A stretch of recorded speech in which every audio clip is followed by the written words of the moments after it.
Stripe is the go-to choice for AI companies, from early-stage startups to scaled enterprises. 78% of the leading AI companies use Stripe to go to market quickly and scale globally. That includes pioneers like NVIDIA, OpenAI, and Perplexity. Stripe has developed cutting-edge tools to improve everything from fraud detection to checkout optimization. Whether you're aiming for incremental gains or planning for enterprise transformation, see how Stripe can help at stripe.com.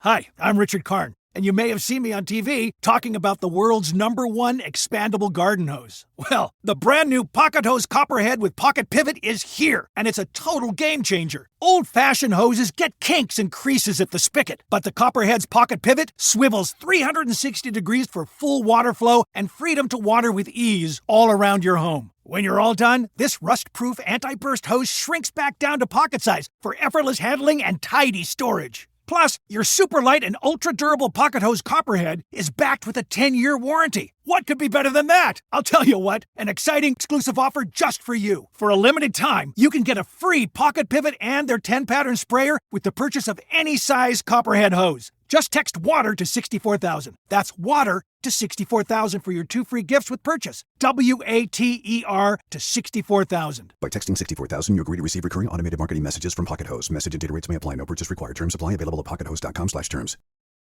You're listening to the Archaeology Podcast Network.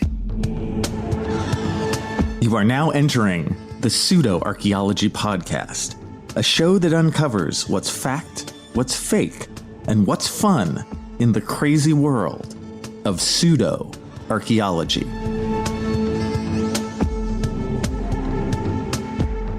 Hello and welcome to the Pseudoarchaeology Podcast, episode 164. I'm your host, Dr. Andrew Kinkella, and tonight we look at some structures under the pyramids, refine the Ark in the 1980s, and do a quick hang with Flint and Milo.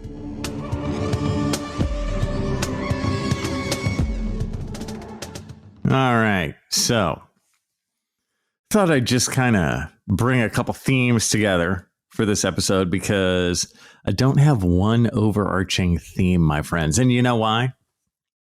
Actually, there's things I want to talk about in pseudoarchaeology every so often, but they're too easy. Like they're topics that are too easy that just can't fill a whole show. And I do, when in doubt, I do prefer just doing one topic per show, right? I do prefer doing a bit deeper dive and then doing just one entire show on something like the Antikythera mechanism, or the crystal skull, and it's fun to just dig deep. But with the stories I have today, I can't see doing a whole podcast on these.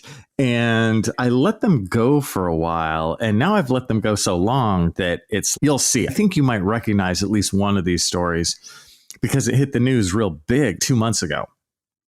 And then I hemmed and hawed, like, of course I would, can't make any decisions.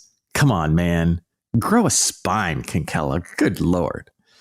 But I was like, what do I do about this? And I just let it go. I actually did some YouTube videos on some of these, but I was like, how do I work this into my podcast situation? So I'm like, you know what? I'm going to do the thing since I record this podcast in 3 parts, right? We have part 1, part 2, part 3.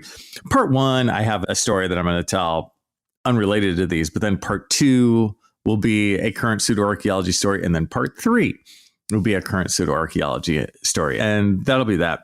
This is a bit different for me, how satisfied I'll be with doing this, but I want to get these stories out there because you guys might be hearing from them. And I do worry about that sometimes because there'll be these pseudoarchaeology stories in the news. And I'm like, I got to cover those. This did happen in the past with the Mexican alien. If you guys remember that one, I was pretty on it with that one. I got pretty quick to that. But these, I got to say, I was pretty slow. More on that later. Anyway, we got to start with me bragging about myself. Course, because that's how I start every show. Okay, Kinkella, what are you going to brag about for yourself this time? Good Lord. So there I was again, my friends, in New York City. Oh, yeah. They call. When they call, you go. And I was there to shoot another one of those TV shows. And as you may have heard me talk about before, how this goes down is I get what you would call, I guess, maybe a shooting script. And it's not like I don't like memorize the lines or something like that. It just gives an idea of what I should say. And I kind of riff on it and make it my own. And there are these shows based on little like archaeology or ancient history, vignettes. And it was a last minute shoot. This was the most last minute shoot I've ever had. They called me on a Tuesday. Yeah, I remember they called me at Tuesday at 10:30 in the morning. And by 2 p.m, I had a flight booked for the next day. And then I was shooting on Thursday. Isn't that crazy? And I'm recording this on a Friday. So I just got back, you guys. And as always, it's really fun. It's really interesting. It's really stressful because you have to have everything together. You have to be a professional and be able to, when they have you come into the studio, to be able to do it, to be able to tell stories with good diction and good tempo and with some energy in your voice. And at the same time, making it all make sense, walking the fine line between obviously not being too jargony, but not being jargony at all, I would say, but also making the story make some sort of sense. I had a blast doing that, but there was a tragedy that was about to befall my friends because of my foolish choice to go to New York City.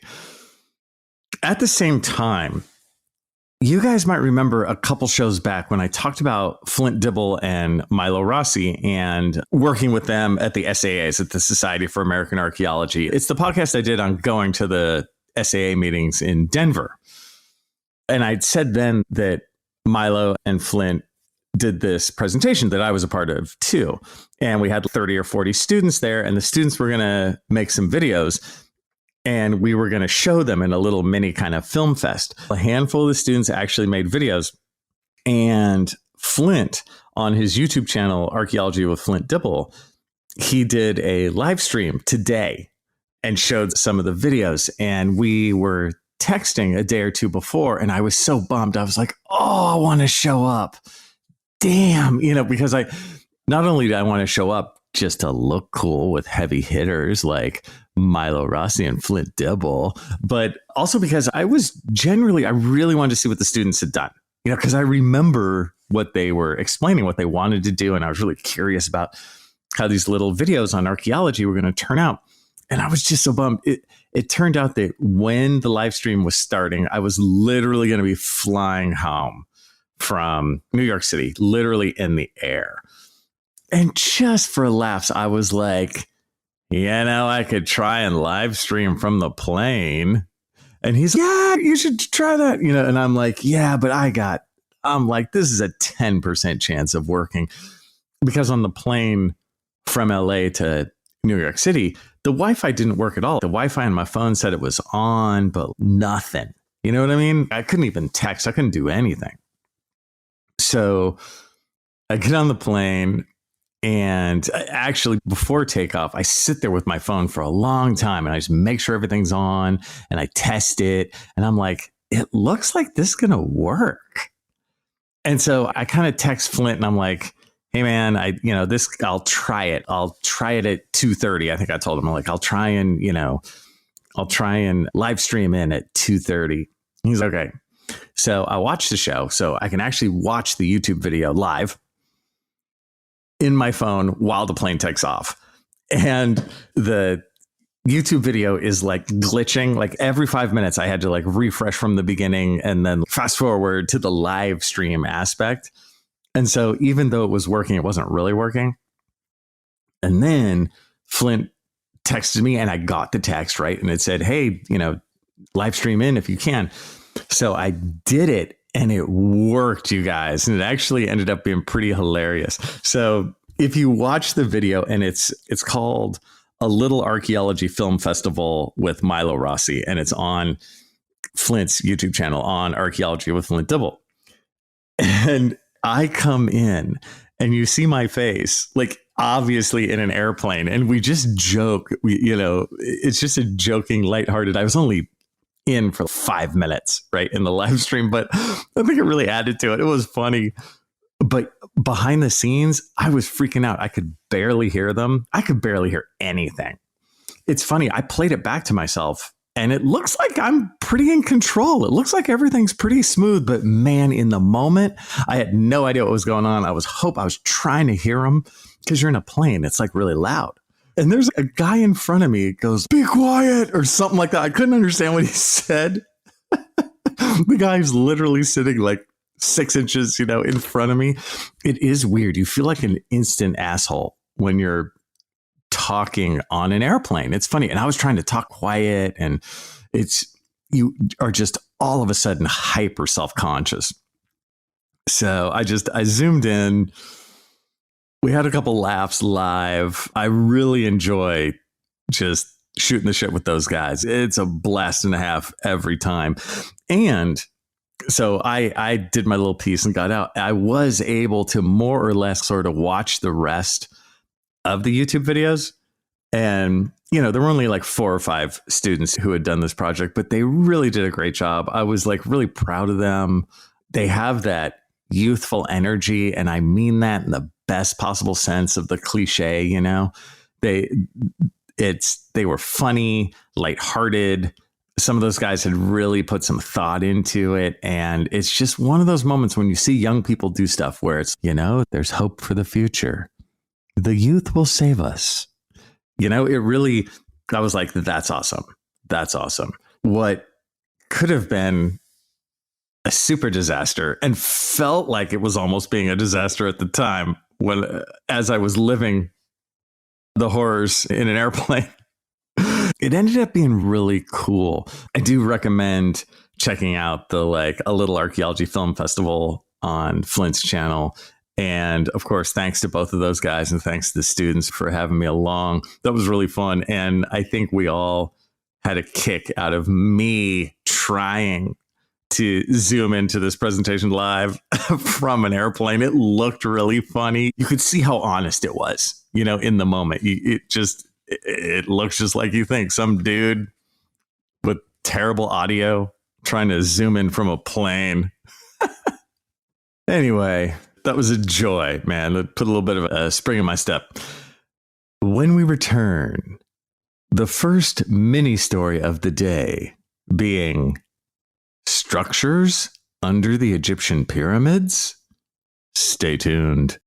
Stripe is the go-to choice for AI companies, from early-stage startups to scaled enterprises. 78% of the leading AI companies use Stripe to go to market quickly and scale globally. That includes pioneers like NVIDIA, OpenAI, and Perplexity. Stripe has developed cutting-edge tools to improve everything from fraud detection to checkout optimization. Whether you're aiming for incremental gains or planning for enterprise transformation, see how Stripe can help at stripe.com. Hi, I'm Richard Karn, and you may have seen me on TV talking about the world's #1 expandable garden hose. Well, the brand new Pocket Hose Copperhead with Pocket Pivot is here, and it's a total game changer. Old-fashioned hoses get kinks and creases at the spigot, but the Copperhead's Pocket Pivot swivels 360 degrees for full water flow and freedom to water with ease all around your home. When you're all done, this rust-proof anti-burst hose shrinks back down to pocket size for effortless handling and tidy storage. Plus, your super light and ultra-durable Pocket Hose Copperhead is backed with a 10-year warranty. What could be better than that? I'll tell you what, an exciting exclusive offer just for you. For a limited time, you can get a free Pocket Pivot and their 10-pattern sprayer with the purchase of any size Copperhead hose. Just text WATER to 64,000. That's WATER to 64,000 for your 2 free gifts with purchase. WATER to 64,000. By texting 64,000, you agree to receive recurring automated marketing messages from Pocket Hose. Message and data rates may apply. No purchase required. Terms apply. Available at pockethose.com/terms. Hello and welcome back to the Pseudoarchaeology Podcast, episode, of course, 164, as you knew. And we did discuss my last minute appearance from an airplane on Flint Dibble's YouTube channel. But now we're going to switch our viewpoint, my friends, and talk about a small pseudoarchaeology story that actually made big news about 2 months ago. And this is are there ancient structures deep under the pyramids or not? And you know the answer to this. It's or not. But what's the deal with this? So if you guys remember, and it's funny, it's only been about, let's see, it was beginning of April or so that this came out. So it's April, May, June. This was only 2.5 months ago or so.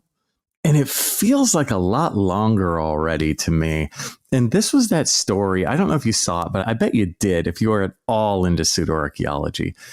It was this idea that massive structures were found under the pyramid of Khafre in Giza, right? In Egypt. The pyramid of Khafre is the middle pyramid, but I think these structures were basically under all of them, but they focused on Khafre.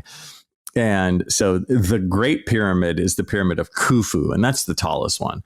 Khafre is the middle one, and Sphinx is also related to Khafre. And then the little baby one is Menkaure. So those are the three. So we're looking at the center one, the pyramid of Khafre. And this imagery, what they were saying is there were shafts that they had detected, shafts that went up to 4,000 feet down below the pyramid. And not only were there shafts, there were also chambers. And when you first hear that, you're, wow, that's incredible. And you want to believe it. You want the idea of 4,000 feet. You're already like highly skeptical, right? The tallest Great Pyramid is like 481 feet tall. You're like, okay, the pyramid's 481 feet tall, but they have like shafts that go down 4,000 feet into the bedrock. What's the deal? And so you get thrown off base, right? As soon as you hear it, you're like, wait, what? Why are they saying all this? What's the deal? It's because they got some satellite data, basically. And when you look at this satellite data, it's just all squiggly lines. So this is not, there's images of some rock-hewn shafts, you know what I mean, and rock-cut chambers. It's not like that. These are just wiggly, like electronic lines, you know. They don't look like much of anything. And when you dive into it a little deeper, you realize, yes, indeed, they are nothing. You guys, these are literally like radio gibberish. That's what these are, just wiggly lines.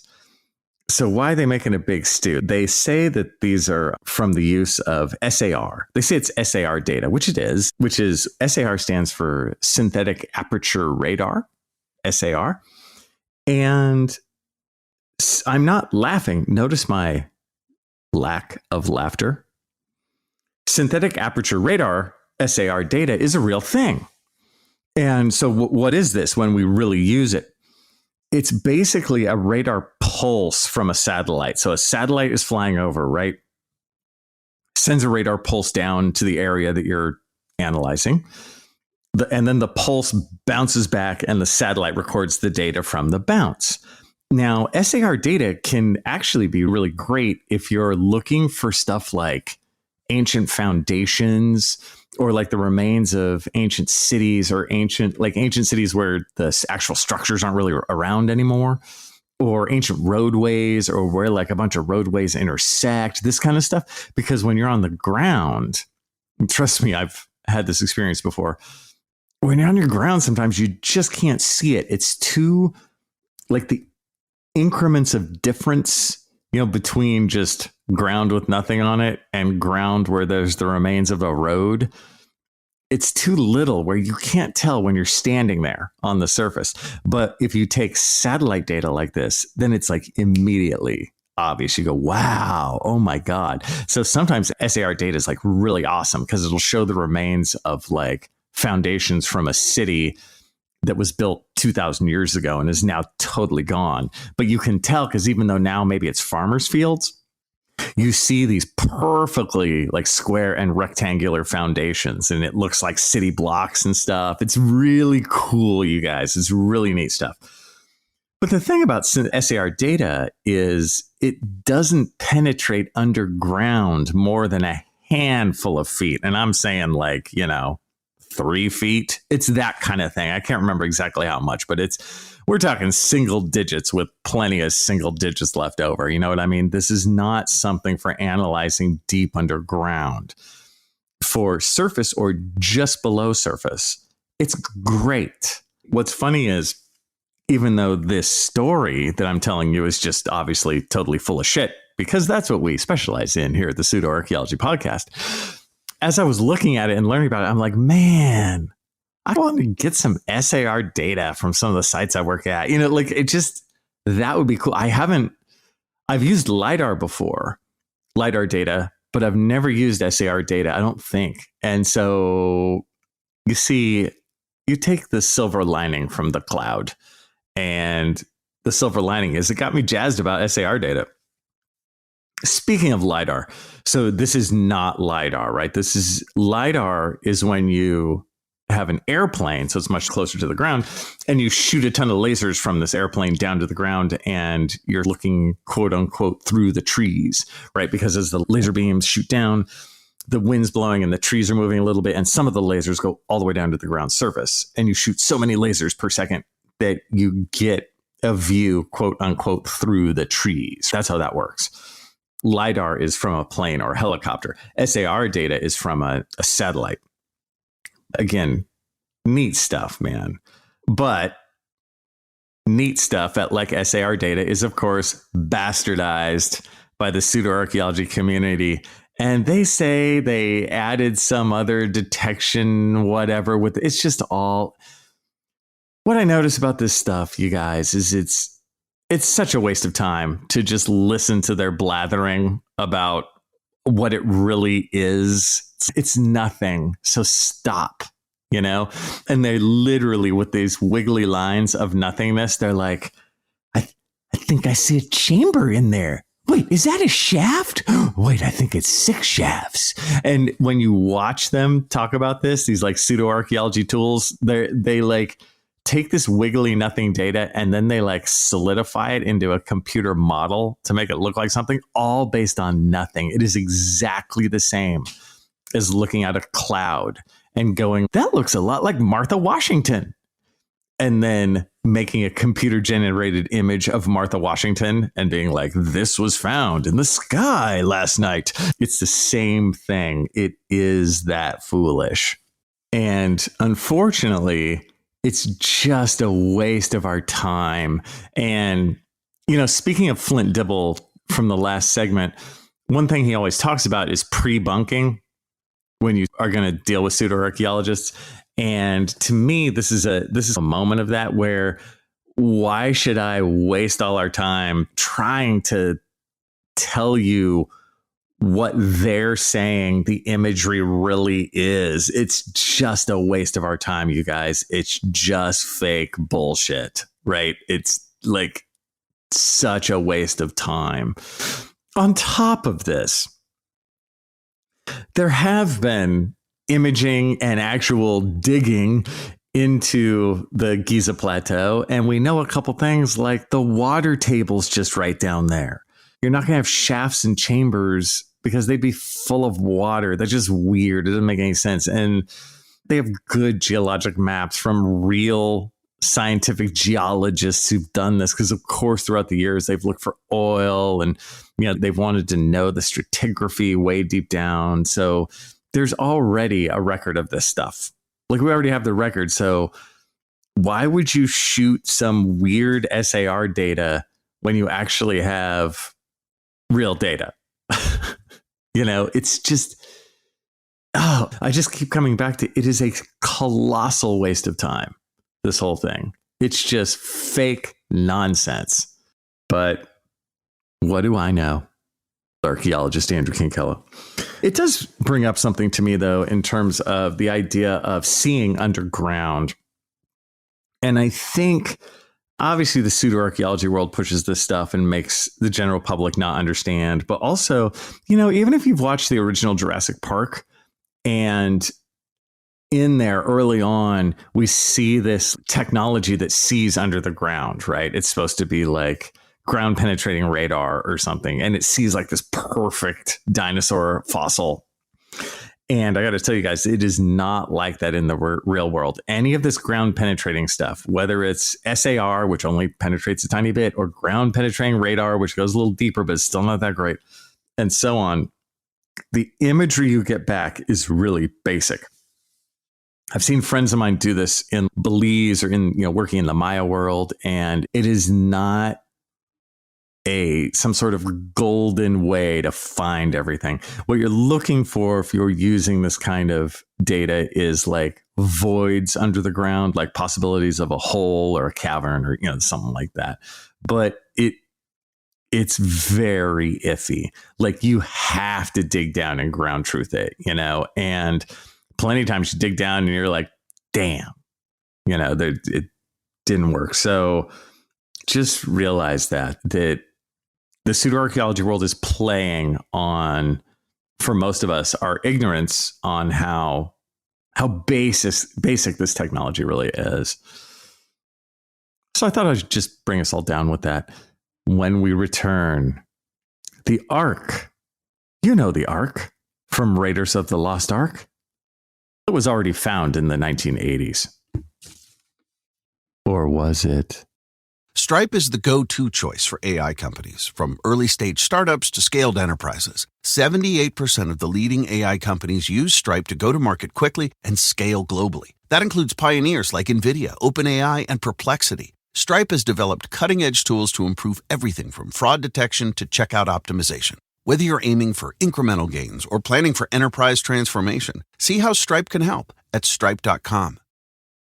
Hi, I'm Richard Karn, and you may have seen me on TV talking about the world's #1 expandable garden hose. Well, the brand new Pocket Hose Copperhead with Pocket Pivot is here, and it's a total game changer. Old-fashioned hoses get kinks and creases at the spigot, but the Copperhead's Pocket Pivot swivels 360 degrees for full water flow and freedom to water with ease all around your home. When you're all done, this rust-proof anti-burst hose shrinks back down to pocket size for effortless handling and tidy storage. Plus, your super light and ultra-durable Pocket Hose Copperhead is backed with a 10-year warranty. What could be better than that? I'll tell you what, an exciting exclusive offer just for you. For a limited time, you can get a free Pocket Pivot and their 10-pattern sprayer with the purchase of any size Copperhead hose. Just text WATER to 64,000. That's WATER to 64,000 for your 2 free gifts with purchase. WATER to 64,000. By texting 64,000, you agree to receive recurring automated marketing messages from Pocket Hose. Message and data rates may apply. No purchase required. Terms apply. Available at pockethose.com/terms. Hello and welcome back to the Pseudoarchaeology Podcast, episode 164. And we have discussed me on Flint Dibble's show. We have discussed ancient structures deep underneath the pyramids. And now, finally, for our third, I thought I'd talk about the Ark of the Covenant a little bit. Yes, friends, the Ark of the Lost Ark fame. Now, I forgot why this came up. It came up around the same time as the fake structures under the pyramids thing, like 2 months ago or so, 2.5 months ago. And I forgot why. I'm like, why did this Ark thing come up? And basically the news headline would be that the Ark of the Covenant, its location has actually been known since the late 1980s. Okay, that's the hook. So I'm like, why? It took me a while. I'm like, why was I talking about this a couple months ago? I did a very tiny YouTube video on it. And it's because of the whole CIA declassified files thing, right? Remember that with the whole JFK thing and nobody learned anything because there was nothing. You knew it was going to be like this. You knew it was going to be a Geraldo Rivera situation. Anybody get that? Who's under 50? A Geraldo Rivera situation. Anyway, the idea being that, the FBI has, or the CIA in this case, has declassified their files and we can look and learn all these brand new amazing things. Oh, I do also have to say that around this time, one of you listeners, who I will refer to as Dan, because he's Dan, did email me and gave me a link to this too. So it was funny that it was one of those moments where the universe was telling me to do this story. And let me take you guys through this. It's really wonky and strange and funny. So first off, this stuff has been declassified since 2000. And here's how the story goes. All right. In the late 80s, and this is true, the CIA was doing these, of course, classified experiments with people who were like clairvoyant or psychics or this kind of stuff, like really wacky stuff. I just find this shocking that this is a real thing, but it is. I'm not lying to you. And the whole thing was called Project Sunstreak. So Project Sunstreak is going on in the late 1980s, with a bunch of psychics and clairvoyants and people like that. And here's the deal. The CIA call in these people like one at a time. And they would do this kind of scientific testing. And it's so hard for me to explain because it's like bullshit.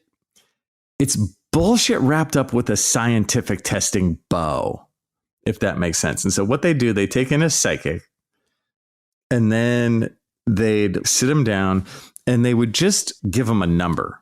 So it was supposed to be, anonymous. And they were doing all this, of course, because as like a Hail Mary to get an edge on our enemies, read the Soviet Union, and, anything to get an edge on the Russians. And apparently one person who is only referred to in the documents as Viewer 32. And the documents, you guys, are really cliche. They look exactly like you would think. They look like they came straight out of the X-Files. They're typed, right? They have the old typewriter, typewritten aspect to them. They have that air of being super serious, declassified CIA documents. So Viewer 32 was told to target on the Ark of the Covenant. And so they're like, I just picture them going, "You will be getting very sleepy. You will target on the Ark of the Covenant," whatever. But they have their eyes closed. And this guy who, or girl, it's unknown. It's just Viewer 32. They target and then they start to interview them about it as if they're in a fugue state or, in a supernatural or surreal state. And they start to ask them, like, where is the Ark of the Covenant? And they're like, it's in the Middle East. And they're like, yes. Yeah. What else? Where specifically? Can you give us some specifics? It's in a cave. Okay. We got Middle East. It's in a cave. Can you tell me anything more? I hear Arabic being spoken. There's Arabic spoken. Okay. Great. Now look around with your third eye. Look around. And what else do you see? I see mosques. There are mosques. Okay. Great. What else are around?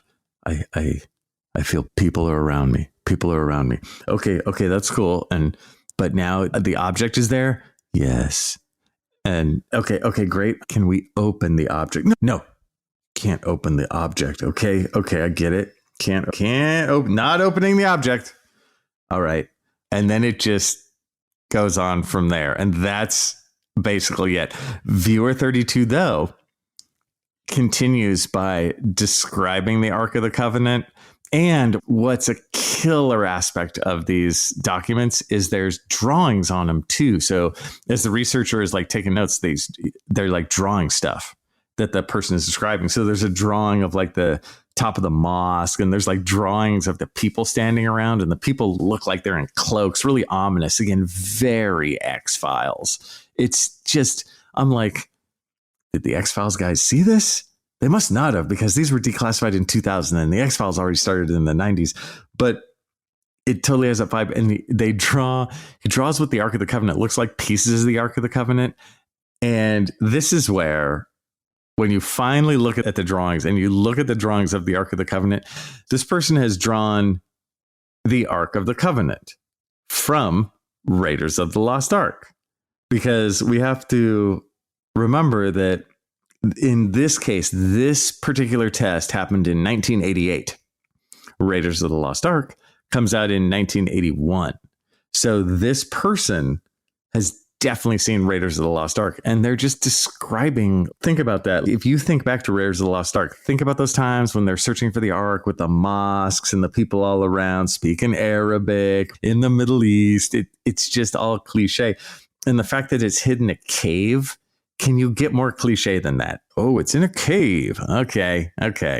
But, the other part that I noticed, it really looks like, too, that not only did they draw pieces of the Ark that are just uncannily similar to the Raiders of the Lost Ark, they also drew an amulet that, to me, looked just like the amulet from Raiders of the Lost Ark. If you guys remember the amulet that's used to find the final location of the Ark of the Covenant when Indiana Jones puts it on the staff and then the beam of light shows through, that it looks just like that. So that's just another story that came to haunt us about 2.5, 3 months ago. And a couple things there. First, government waste anyone? When currently politically, there's so many odd choices being taken by our current government in terms of trying to curb waste. But this, like the fact that a government agency like the CIA would take this serious at all is just, think what you could have done with this money. Just anything else besides this would have been a step up. The other thing I wonder about this, and again, this story just sucks, right? Again, are you satisfied at all? You're like, King Kella, why'd you tell me this? Why have you put this in my brain? I could have lived the rest of I could be on my deathbed. And if somebody asked me about declassified CIA files with the Ark and psychics, and then I said, I have no idea what you're talking about, that would be a slightly better death. I know. I'm sorry. I have to get my pain out on you guys. That's how I do. I'm sorry. It's just how I do. But when stories this stupid, once you're in the pseudoarchaeology world long enough, what's interesting is these come around like again and again. And there was actually something that Chris Webster brought up on the Archaeology show, right? And this was a while ago. And this was just a toss-off remark that he had while he was talking about something else. And he was saying that he thought that it seemed like certain media outlets had almost date triggers for certain just B-side, slow news day, dumbass stories like this, where it's like the week of March 11th, if nothing else is going on, the computer just goes boing and then barfs out this story like every year on March 11th. Because Chris noticed, I believed, on one of the other things they were looking at, that he'd seen it before, and he looked back and like the date, like the time of year was exactly the same. It just was a different year. So I wonder about that. And I swear it feels right. It feels like there's so many, all these media outlets, right? They're just these second stringer sort of bullshit, just looking for clicks media outlets. And I think they just have all this stuff ready to go. And they literally have it on a timer where it's April 9th. Guess what? Declassified CIA files. And I don't know. I'm curious about getting to the bottom of that. Getting to the bottom of that mystery. Yeah, that mystery that's left me baffled. And with that, I'll see you guys next time. Thanks for listening to the Pseudoarchaeology Podcast. Please like and subscribe wherever you like and subscribe. And if you have questions for me, Dr. Andrew Kinkella, feel free to reach out using the links below or go to my YouTube channel, Kinkella Teaches Archaeology. See you guys next time. The Archaeology Podcast Network is 10 years old this year. Our executive producer is Ashley Airy, our social media coordinator is Matilda Siebrecht, and our chief editor is Rachel Roden. The Archaeology Podcast Network was co-founded by Chris Webster and Tristan Boyle in 2014 and is part of Cultural Media and DigTech LLC. This has been a presentation of the Archaeology Podcast Network. Visit us on the web for show notes and other podcasts at www.archpodnet.com. Contact us at chris@archaeologypodcastnetwork.com.